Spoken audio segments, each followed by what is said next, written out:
Huh. Ayan. Nagyayasyas ng kawayan para sa gagawin na namang panghipit ng anahaw. Ayan. Meron dito ang kakaibang bagay. Ayan. Itak yan, itak. Pero grabe. Grabing itak.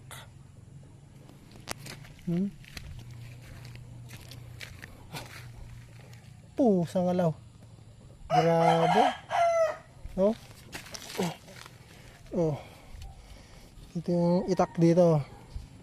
Angas. Ha? Gusto niyo ba ng ganitong puluhan?